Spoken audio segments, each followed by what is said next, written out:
What up, Snapchat fam? How's it going, Bogota? ¿Cómo estás, Bogota? Who's ready to learn about Snapchat? Yeah? Raise your hands, by show of hands, sube las manos, si ustedes están en Snapchat. So if you're on Snapchat, raise your hands. Okay. Look around. Over the next 45 minutes or so, I'm going to teach you about Snapchat for Business, everything that you need to know, and during this time, I'm also going to talk about the current state of social media, so it's great to be here in Bogota with all of you. I'm actually joining you from San Francisco, California. For those of you that are on Snapchat, make sure that you go ahead and pull out your phone. You can scan my Snap code. You can also go ahead and add me on Snapchat at @TheCarlosGil. So make sure you go ahead and add me on there. Now, before I get started, a little bit about myself and my career journey. So I've worked in social media now for about 10 years. I've worked for some pretty large consumer as well as B2B brands in the United States, one of those being LinkedIn. I've also done quite a bit of work as an influencer on Snapchat as well. So I've worked with brands like MGM Resorts as well as Southwest Airlines. I also recently won an award for Best Hispanic Snapchat Storyteller. So I've worked in social media now for 10 years. I've done a lot of work as an influencer in the space and as a strategist. And there's one thing that I want to share with you right out of the gate that I've learned about this industry and about social media. And that, my friends, is that social media evolution is inevitable. It's an inevitable. We as marketers and as businesses and brands, we are really at the mercy of these social networks. And not just the social networks, but the people who are on the social networks. So if you recall, back in the 90s, there was a social network by the name of AOL, also known as America Online. How many of you remember AOL? A lot of you, right? I actually grew up on AOL back in 1995 and all the way through the late 90s. AOL was hot, it came, it went, and it was gone. And then you had MySpace, which came around after AOL. And then right around the time of 2007, 2008, then all of a sudden it became about Twitter and Facebook. You had Facebook experts everywhere. You had Twitter experts everywhere. And there was this battle back and forth. As a brand, as a marketer, should I be on Facebook? Should I be on Twitter? Where should I spend my money and my budget? Which brings me to my next point, which is where we're at today. The current state of social media. You have Instagram and you have Snapchat. These are the two predominantly used social networks today, most active social networks besides Facebook. And over the next 40 minutes or so, I'm going to talk to you really how to leverage Snapchat. But I want to put this into context, that everything that you're going to learn here today can also be applied on Instagram. Now, once again, social media not only does it evolve with the people and the platforms, but social media audiences are fragmented. And what I mean by this is today's consumer has more options than ever before in terms of where they can spend their time on social media. While Facebook is the most predominantly used social network, the reality is that most consumers don't wake up in the morning going on Facebook to see what brands posted. By a show of hands, how many of you in this room woke up this morning to see what one of your favorite brands posted on Facebook? Look around. No one. Which shows, once again, the fragmentation of social media. So I did a little bit of research leading up to this talk, because after all, I live and work in the United States, and I understand that in South America and all over the world, social networks vary, the way people use them vary.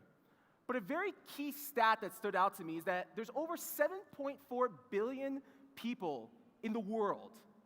And out of 7.4 billion, almost 3 billion of those people, if you look at the stat in the very middle, are active on social media today.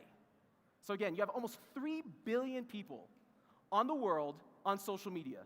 So whether it's Snapchat or Facebook or Instagram or the next social network that comes out, if you are looking to grow your business and take marketing to the limits, which is the theme of this conference, beyond 2017, you absolutely have to be using these tools. In fact, at lunch today, I was talking in a round table, and one of the folks at the table said that she works in consumer marketing for a supermarket chain. I actually used to work in social media for 2 supermarket chains in the United States. And we were talking about how in that business, there's still a high dependency on print advertising and billboards and circulars. Essentially, brands today are still spending money on mediums that they cannot measure the ROI, which is really throwing your money away. So once again, social media is it. It's not going away, and it's only going to continue to become a part more of our ecosystem as consumers in terms of how we engage, how we get content from brands. So as we look to move on, I have here social media usage per region. And I was really excited when I saw this stat to see that South America is one of the most active regions in the world when it comes to social media usage. So once again, whether your social network of choice as a consumer or as a marketer is one platform or another, this goes to show that we right here in South America are sitting in a region in which consumers are already using these mediums to go ahead and engage. Now you see here behind me a breakdown of active users, and you see that Facebook really leads the pack. You've got Facebook, which has more users on Facebook than the country of China alone. You have WhatsApp, which I'm sure a lot of us in this room use to text message. You have Facebook Messenger, which I will go ahead and say this. Facebook Messenger, my friends, right now is the greatest social network to exist, yet no one's talking about it. And the reason why people aren't talking about platforms like WhatsApp and Facebook Messenger is because we're not talking about social media in the context of content being broadcasted out to many. We're talking about social media in the context of private media, so content being broadcasted one-to-one. Now, I want to go ahead and start off my talk on Snapchat by saying, because a lot of what you're going to hear in this talk is centered around millennials. And I know we had a speaker on stage today that was talking about millennials, and I actually, as a millennial, take the other stance. I do a lot of research on social media networks. I have a lot of millennial friends, and I do a lot of public speaking. And I'll tell you this, millennials are the hardest generation to win their business. And the reason why is because millennials don't want to be sold to. They want to be engaged. In fact, not only do they want to be engaged, they don't want to be engaged by brands. So what I'm going to go ahead and show all of you here today is how you can actually create a strategy on Snapchat, which is centered around what's called storytelling, which is a term that I've heard used here a couple times today. Now, this is the audience that you're trying to win over, right here. Is anyone scared yet? This is the audience that you're trying to win over. You have your Snapchat audience, you have your Instagram audiences, a lot of these platforms do the same thing, but this is the audience that your companies today should be looking to win over. Because this audience, being the millennials, which are users from the age of 18 years old to the age of 34, these users right now are the ones that control spending activity throughout the world. It's already been proven. Millennials have already outspent baby boomers in terms of consumer spending. And I often hear from fellow marketers, well, we shouldn't invest in marketing to millennials because they're kids. Well, guess what? These kids, okay, and first of all, I'm a millennial, just an older millennial. These kids that you refer to as millennials are the ones graduating college, buying cars, buying houses, buying insurance, going to supermarkets, having kids, spending money.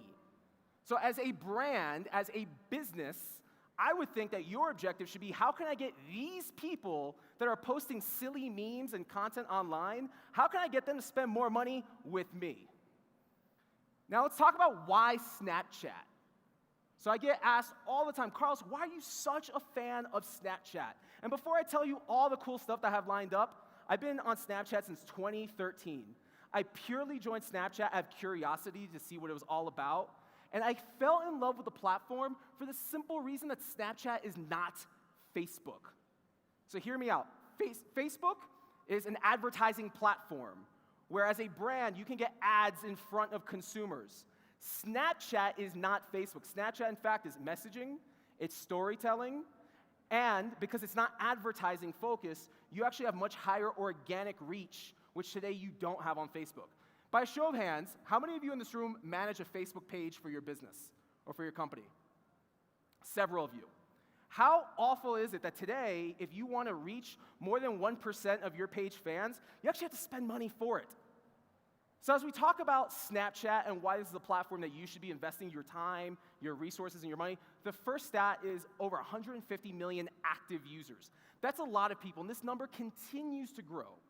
As you have folks like myself and others speaking at conferences like these, a lot of professionals are getting on Snapchat, which their numbers continue to grow.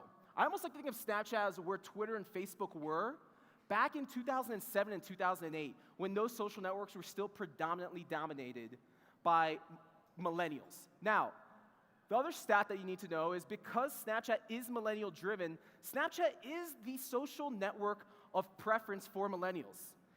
In the United States alone, on any given day, Snapchat reaches over 40% of millennials ages 18 to 34 years old. So I often say when I'm speaking at conferences back in the States, if you want to reach a millennial audience, don't do it on Facebook. Do it on Snapchat. The next is Snapchat is very quickly replacing the TV. And where I'm going with this is Snapchat has what's known as a Discover feature.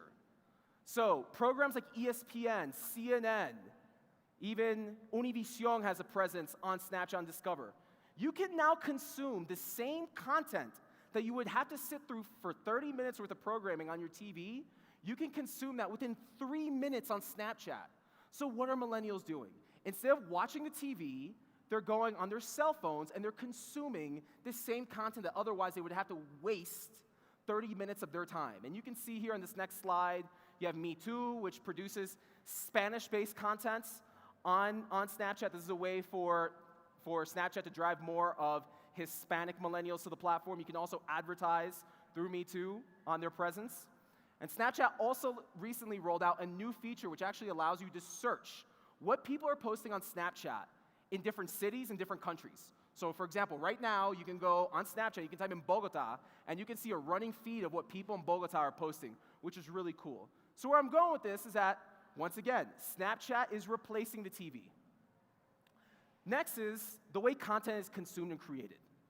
So unlike platforms like YouTube, where you can post a video for, let's say, an hour or 2 hours, content that you create on Snapchat, it's short, it's easy to consume, so the content you post is as short as 1 second or as long as 10. It disappears within 24 hours, and I often get asked, well, Carlos, what's the value of creating content on Snapchat if the content's gonna go away? And what I often say is think about your own activity as a consumer, not as a marketer, not as a brand, and think about when was the last time that you went onto Facebook to see what your favorite brand, let's say if it's Nike, posted a week ago, or a day ago, or 2 days ago. Chances are you don't. Because the way social media operates, whether it's on Snapchat, or on Instagram, or on Twitter, is it's real time. If the content is relevant and it's in your face, you're gonna consume it. If not, it's out of sight, out of mind.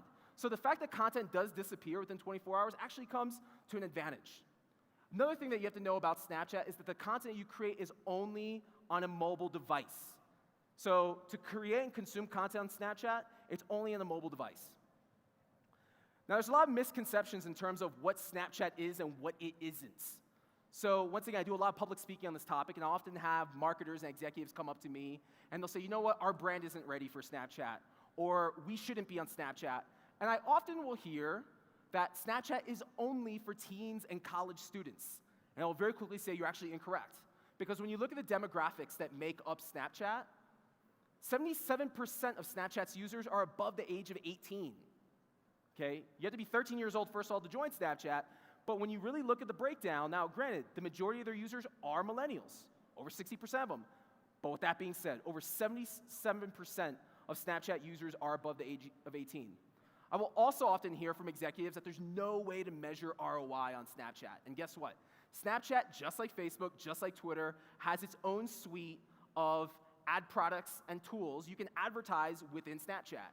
You can now target based on age, based on location, based on demographics. So very quickly, Snapchat as a public company is maturing and giving advertisers and brands the opportunity to not only spend money to target, but to also go ahead and be able to go ahead and measure and track the ROI. Now, I'll often also hear that my audience isn't on Snapchat. And what I say is, your audience, if they're not on Snapchat, you shouldn't be on Snapchat. You should be where your audience lives. But with all things considered, Snapchat is a legitimate marketing channel. It's a legitimate marketing channel. You cannot write it off simply because of it's being viewed historically as a social network for kids or for millennials. And for further evidence, I want to go ahead and present a very brief case study on Gatorade. So for the Super Bowl, Gatorade ran what's known as a sponsored lens on Snapchat. Instead of running a Super Bowl commercial that would have cost Gatorade millions of dollars, they spent a lot less. They spent right around $500,000, and they went ahead and ran this sponsored lens in which you could go ahead and within Snapchat dunk or put a bucket of Gatorade over your head. Now, what was the outcome of this? 165 million people on Snapchat saw Gatorade's branding in a 24-hour period. That's more than the number of people who saw the Super Bowl itself on TV. So once again, more people on Snapchat saw Gatorade's branding, 165 million, which is more than the number of people who saw the actual Super Bowl itself on TV. So once again, it's a legitimate marketing channel. Now, the easiest way for me to go ahead and explain what Snapchat is to someone that says, well, Carlos, I still don't get it. What's the big deal? And then I'll turn around and say, well, it's Twitter meets YouTube. And what I mean about this comparison, we all know Twitter, we all know YouTube. You know Twitter as a social network where you create very short content in 140 characters. And then you know YouTube as a social network, essentially, where you go put video content or watch videos. So think of Snapchat as no different. Your Snapchat account is your personal YouTube channel on Snapchat. Once again, the majority of content that you create and consume is in the form of video. The content that you create is short, just like your 140-character tweet. Now, as we talk about Twitter, because I know there's a lot of Twitter fans out there, especially in the world of marketing and advertising and branding, brands are actually leaving Twitter. And I would say brands would be leaving Facebook too, but let's face it. Facebook's Goliath, everyone else is David. You cannot afford to leave Facebook. If for anything alone, Facebook is a great advertising platform. But brands are leaving Twitter, and they're leaving Twitter because of the organic reach, and because Twitter's become full of things like bots. Whereas they're going on Snapchat, and they're realizing, wow, people are actually paying attention on Snapchat. However, I will say this, my friends. Snapchat is not another social network to sell. So if you jump on Snapchat from day one and you think, we're going to create content, and we're going to sell all this product to a bunch of people that follow us, guess what's going to happen? You're going to go ahead and fail, and you're going to be very disappointed. And the reason why Snapchat is not another social network to sell, the number one primary reason is because of this. This, my friends, is your audience on Snapchat. This is who you're speaking to. You're speaking to a much younger consumer that likes to go ahead and use filters with rainbow vomit coming out of their mouth. So this is your target consumer, but that's okay. Because once you know who your target consumer is, then it's a lot easier to start building content around the way that they are used to consuming that content. Once again, this isn't Facebook. So you've heard about storytelling a lot today. I've heard several speakers mention it. Storytelling is the new content marketing. Today's content that's being created and consumed, that's actually getting engagement and people to go over to your website, it's not a banner ad anymore. It's not an email marketing campaign. It's content in the form of short-form video. And you see here the example behind me is Sean Duras. He's one of the most watched influencers on Snapchat. And the way that he's become one of the most watched influencers on Snapchat is because he uses all of Snapchat's built-in features. He draws. He creates funny content. Again, he knows his audience. But keep in mind that storytelling today is the new content marketing. An example of this is Sour Patch. Sour Patch went ahead and they had a campaign in which they went ahead and had multiple influencers over across multiple days creating content, all about the experience of the brand. Oftentimes in marketing, historically, the brand creates content just around the brand. But what's a brand nowadays? For most consumers, a brand is a logo, or a brand is what they wear, or a brand is who they give money to. A lot of people don't think of a brand as an experience. I can tell you, if you start looking at your brand as an experience and showcase that experience online, you will start getting more people talking about your brand and your goods and products and services on their social network and to their friends. Another example here is Walt Disney World. So when Walt Disney World launched their Snapchat account, they went ahead and they had Mike Platko, who's another well-known Snapchat influencer, go to their park in Orlando and create content. Again, this is content that isn't necessarily promoting tickets, it's not promoting merchandise, it's promoting the experience of Disney. Taco Bell. Taco Bell is one of my favorite brands, not just on Snapchat, but on social media, period. Because Taco Bell knows their audience. Their content's fun. So much of social media that's been lost over the years is the word fun. I personally don't see a lot of brands or marketers having fun on social media anymore because they're still viewing this as advertising. It's not 2012 or 2013 anymore, guys. It's almost 2020. You have to have fun. Another example here is how you can use Snapchat to work with influencers, to use your Snapchat account to go ahead and do Q&As. So if you have a brand, really fun brand, and you're already working with influencers, you can go ahead and have them do Q&As on your Snapchat account like you see here. Now, there's 3 challenges that brands face, 3 distinct challenges. I'm going to go ahead and break each one of these down for you and show you how to overcome them through strategy. And the first is, who am I trying to reach? Oftentimes, brands struggle with using Snapchat as a way to reach their ideal audience. The second is, how am I going to reach them?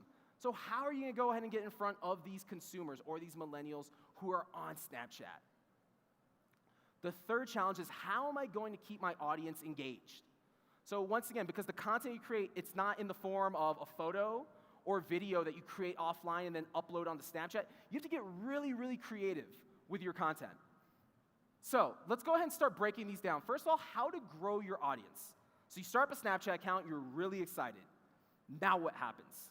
Well, the first thing that you should do, and for those of you that are on Snapchat, you can actually do this if you haven't already, is within the app, you're going to click on, at the very top of the screen, you're going to click on the ghost, which is Snapchat's logo. It's then going to take you to your home screen. From this home screen here, you're going to click on Add Friends, and once you click on Add Friends, it's going to go ahead and pull up your address book on your phone.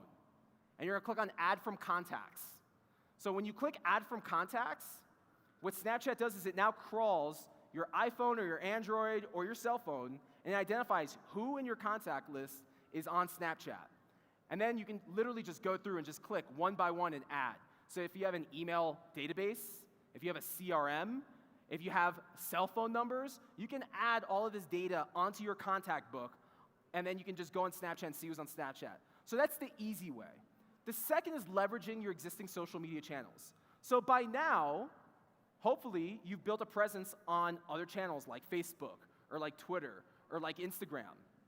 So what you should absolutely be doing is leveraging these channels, leverage the followers that you have on these channels to go ahead and add you on Snapchat. So a couple of examples here, as you see on the left side of the screen, you see American Airlines. They go ahead and they have a branded cover photo on Twitter with their Snapchat name. On the right-hand side, you see Warby Parker, again, a brand that does a phenomenal job on social media. Make sure you guys follow them. Warby Parker, what they do is anytime they have a story on their Snapchat account, they go ahead and they put out a tweet. And they say, today, go to our Snapchat and go ahead and check this out. They're constantly leveraging their social media channels to drive that audience over to Snapchat. The other Snapchat influencers. Influencers have become valuable for brands because influencers naturally possess 2 key traits and attributes that marketers don't naturally possess. And I'll tell you what they are. One is creative storytelling skills. So a lot of influencers, like my friend Shauna Ayala, who you see behind me, are able to draw. They're able to pick up a phone. They're able to talk. They're able to tell a story and keep people engaged. Most marketers, that doesn't come natural to them. The second key attribute that influencers possess is reach. Influencers, for the most part, have a lot of followers. And an influencer doesn't necessarily need to be a Snapchat influencer. An influencer can be a blogger. So for example, if your brand, if your company is, let's say, a hospitality brand, okay, go online, type in hospitality bloggers. If it's a apparel brand, Google apparel or clothing, men's fashion, women's fashion bloggers. You can find bloggers out there that have an email list that can go ahead and do a takeover of your Snapchat account and then promote your Snapchat to their followers and to their list. So I would definitely recommend going down the route of working with bloggers as well as influencers. Once you work with these influencers, what you want them to do is do takeovers of your account. So what that means is they're actually going to have control for an entire day of your Snapchat account. They're going to create content on there. They're going to tell their followers, hey, today I'm going to be on the Sephora Snapchat account. Make sure you follow me on there. And they're going to create content for you, which solves a need that most brands face and a challenge that they face, which is content creation. Now, if you really, really, really want to go ahead and get gangster, you can run Facebook ads. And this is a trick that I did last year. I spent $50 in Facebook ads, and over the course of a month, I gained over 1,000 new followers on Snapchat. And I was able to do that by running Facebook ads targeting users between the ages of 18 to 34, again, you're millennials, based in the US, that go ahead and like Snapchat's Facebook page. So if you're sitting here today and you're thinking, you know what, we really want to get on Snapchat, but we want to quickly grow our account, you can run ads on Facebook targeting consumers that are right around in the age range of your brand, and they can be based right here in Bogota or wherever your company does business. You can also leverage geofilters. So geofilters are branded creative within Snapchat. And with geofilters, you can see here the example of W Hotels. They have geofilters at all of their hotels around the world. And what's really cool about geofilters is that you do not have to have a Snapchat account where you're constantly creating content to still have a presence on Snapchat. So the way these geofilters work is that when someone goes to, for example, a hotel with W, and they pull out their phone to create content on Snapchat, they can swipe and see these filters, and then add this to their snap, and then post this out to all their friends.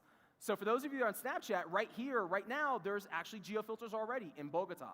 There's also geofilters at this conference.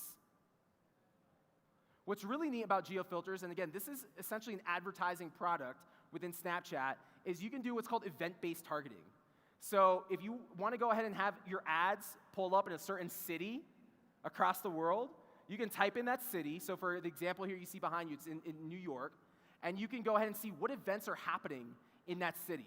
So if you want to have your branded creative appear at a concert, at a sporting event, at a festival, Snapchat will go ahead and tell you what is happening in that area on that day and how much it'll cost. Now, the cost of a geofilter is actually really inexpensive. It typically runs at right around $5 for 30,000 square feet over a 4-hour period. So it's really cheap. Now, as we talk about content, so I've talked about how to grow your account. Now let's talk about content. Your content should fall into one of these 3 pillars. It should be fun. So once again, the key word in social media is social. You have to have fun. And you're speaking to a much younger audience. So your content should be fun, it should be creative, and it should be educational. Think of yourselves as consumers. When you go on social media, what is it that you want to see from a brand that you follow? What is it that you want to see even from your own friends? Do you want to learn something, or do you want to be entertained, or do you just want to sit back and have fun? Your brand should speak to your audience in the same way. Just like, once again, the example of Sean Duras. If you're working with influencers, or if you have talent in-house, if you have an agency, if you have someone who's on your team that draws really well, okay, have them create content like this that's really fun and engaging. You see another example here of Sean with Mario Kart. Now, spectacles. Spectacles are really fascinating. This is a wearable product that Snapchat came out with at the end of last year. These essentially are sunglasses that have a camera built into them, and at the tap of a button, you can go ahead and record and then put that content onto Snapchat. What's really fascinating about spectacles, and this is actually really good for like the small business owners in the room, or if anyone in here is an agency and works with small business owners especially, oftentimes small business owners, they're on the run. They have their hands full. They're doing one task to another. But small business owners especially are very prideful of the work that they do and the community that they serve and the products, goods, and services that they're out selling to that community. So with spectacles, you can essentially create content wearing these sunglasses by just pressing a button. And it will show your Snapchat audience what your content looks like from your point of view. So let's say you're a pizza shop right here in Bogota, or let's say you're one of the food trucks that's right here outside the expo hall. Okay, imagine wearing these spectacles and showing how to make pizza. Or if you're at the food truck, imagine using these spectacles to actually show this is what day in the life at our food truck is like. It's a good way to take people behind the scenes. And one of the brands that's doing that really well is Marriott. So Marriott actually has worked with influencers most recently. Many of them were wearing spectacles, and what they did was they sent influencers like the one that you see here behind me to resorts all over the world to go ahead and share their experience. So once again, as you're here sitting thinking through what content can we share the experience of what it's like to experience your brand. NASA does a really good job at this, where they take users on Snapchat behind the scenes of what it's like to go ahead and see rocket ships take off. You get to meet astronauts. So once again, if your brand's really cool, give people an inside glimpse of what it's like a day in the life of your company just by taking them behind the scenes on Snapchat. Now, does anyone here in this room know who this is by chance? That's kind of embarrassing. DJ Khaled is a Miami-based rapper and hip-hop artist, okay? Just for the record, guys, even though I live in San Francisco, I was born and raised in South Florida, very close to Miami. I'm a big hip-hop fan. So the reason why I have DJ Khaled on the screen here, and I talk about him at every one of my keynotes, is because DJ Khaled is one of the most viewed people on Snapchat and one of the most viewed people back in the United States and probably around the world. On Snapchat alone, he gets over 3 million views per snap, posting content like this, okay? It's nothing out of this world, it's nothing flashy, it's nothing fascinating, but DJ Khaled takes people behind the scenes of his life. DJ Khaled does what most brands in the year 2017 cannot do and have still not figured out how to do, and that's be real. Most people do not wake up in the morning and think, let me see what Victoria's Secret is posting on Facebook, or let me go see what Nike's posting on Instagram. They just don't. They use social media to talk to their friends. They use social media to see what celebrities like DJ Khaled and Kim Kardashian and others are posting.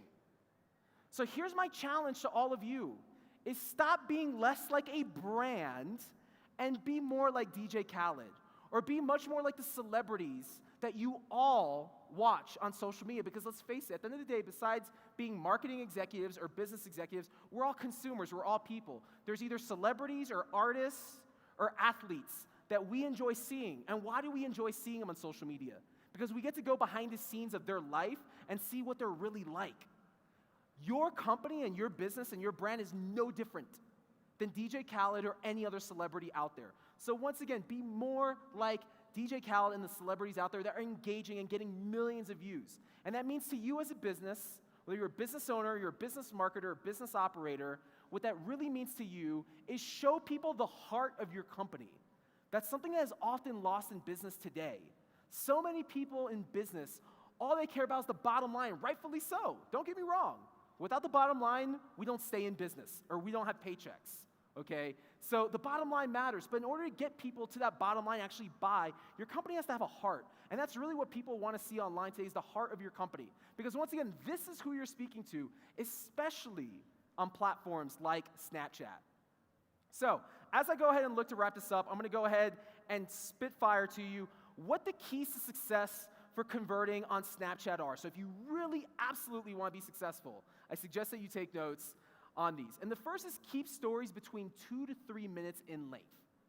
So Snapchat is not intended to be like YouTube. People are not going to sit through and watch hours of content or even minutes of content. In fact, I've read studies that the average millennial consumes about 25 to 30 minutes of content per day. So your content has to be very short, very direct to the point. I do recommend that when you sit down and create content on Snapchat, you should do what's called storyboarding it out. So have a beginning, a middle, and an end. Actually sit down with your marketing team and say, all right, this is what we want to go ahead and show on Snapchat. Here's how we're going to start off the snap. Here's what we're going to show people throughout. And then here's how we're going to go ahead and close it. You should always have a strong opening. So at the very beginning, hey, what's going on, everyone? I'm so-and-so, whoever's doing the Snapchat. So, hey, what's going on, everyone? I'm Carlos. I'm here today at Nike, and I'm going to show you this. So within the first snap, you've already told folks what they're going to go ahead and see throughout the entire story. You show people then something that's informative, creative, educational. And then you finish with a very strong close. Your strong close should always be, come back tomorrow to check out our story, or visit our website to learn more. So if you really want to convert on Snapchat, give people those strong call to actions, which means you're telling them what to do next. Also, mix in brand content with influencer takeovers. So, like I've said, most people do not want to just consume brand content on Snapchat, so make sure that you're working with influencers and that they're doing takeovers of your account. Keep content updated often and keep it fresh. So because Snapchat content disappears within 24 hours, what you post today, by this time tomorrow, it's going to be gone. So if you really want to keep people engaged and keep them hooked, you have to give them a reason to keep coming back. Create really cool, fun, exciting content. Also, give people some value. Give them a reason to want to go ahead and add you and follow you on Snapchat. So do things like run VIP offers for your Snapchat community.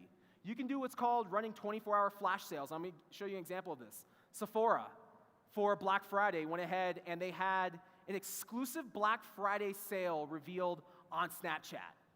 So what they did was, on Black Friday for 24 hours, you could go to Sephora's Snapchat account, and you could go ahead and see everything that was going to be on sale for $10 for Black Friday. So once again, this is a way that you can give value to your audience. The next is if you want to track the effectiveness of the content that you post, which means if you want to go ahead and drive people from your website, from Snapchat over to your website, make sure that you're using special tracking URLs and tracking codes. So an example of this is using, for example, a custom URL if you're Nike, and you say, hey, visit our website to go ahead and order these pairs of LeBron James sneakers or Kevin Durant's. You would say, instead of go to Nike.com, go to Snapchat.Nike.com. And then anyone that visits that domain or that URL, you know that they visited you because they heard about that domain on Snapchat. If you run a sale, if you run any coupon codes, make sure that those codes are exclusive for your audience on Snapchat. That way, if anyone redeems those codes, you know that those sales came directly from Snapchat. And also, friends, I cannot stress this enough, make sure that you cross-promote on other channels. So don't just create content on Snapchat and let it sit there and expect people to find it and watch it. If you have a Facebook page, if you have a Twitter account, if you're on Instagram, make sure that you're telling those audiences and you're posting. So you're saying, hey, today, go over to our Snapchat account to see this, because there's going to be something really cool happening there, like you saw in the Warby Parker example. And before I wrap up, friends, make sure you have fun. I can't stress this enough. Have fun, have a heart, because your community, which are the people that are really buying from your brand and consuming your content, they need to feel that heart, and they need to feel that the content you're creating is not just sales and marketing content, but it's actually fun. I want to leave you on this note. Going forward, there's going to be this battle happening that we're already seeing it happen, which is Snapchat versus Instagram. And I get asked this question almost every single day. Carlos, should I be on one or should I be on the other? And my answer is, you should be on both. Back in the day, in 2007, 2008, no one was ever saying, should I be on Facebook or should I be on Twitter? People were just on both. So you should be on both, because both of these social networks give you reach.